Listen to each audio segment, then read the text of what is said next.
సీతారాముల వారి కళ్యాణం మహబూబ్ నగర్ పట్టణంలోని ప్రతి దేవాలయంలో జరిగింది.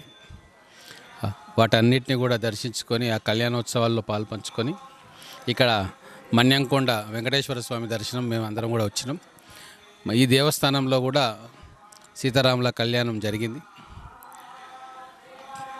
వెళ్ళి వారిని దర్శించుకొని వెంకటేశ్వర స్వామిని మన మహబూబ్ నగర్ పట్టణము, నియోజకవర్గము, జిల్లా, రాష్ట్రం సుభిక్షంగా ఉండాలి. ఈ సంవత్సరం వర్షాలు బాగా పడాలి. తాగునీటికి సాగునీటికి ఎటువంటి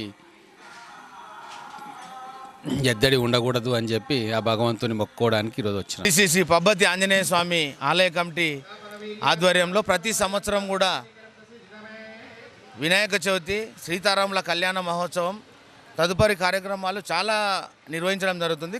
కాబట్టి ఈ ఏడాది కూడా ఈ యొక్క సీతారాముల కళ్యాణ మహోత్సవాన్ని అంగరంగ వైభవంగా జరిపించడానికి ఆలయ కమిటీ నిర్ణయించింది. ఈ యొక్క కార్యక్రమానికి పెద్ద ఎత్తున ముఖ్య అతిథులుగా ఎమ్మెల్యే గారు కానీ, మరియు మాజీ మంత్రి శ్రీనివాస్ గౌడ్ గారు కానీ, ఇక్కడ ఉన్నటువంటి ప్రజాప్రతినిధులు అందరూ కానీ వచ్చి మా పబ్బతి ఆంజనేయ స్వామి ఆలయాన్ని దర్శించుకొని ఈ యొక్క కార్యక్రమంలో పాలు పంచుకున్నారు.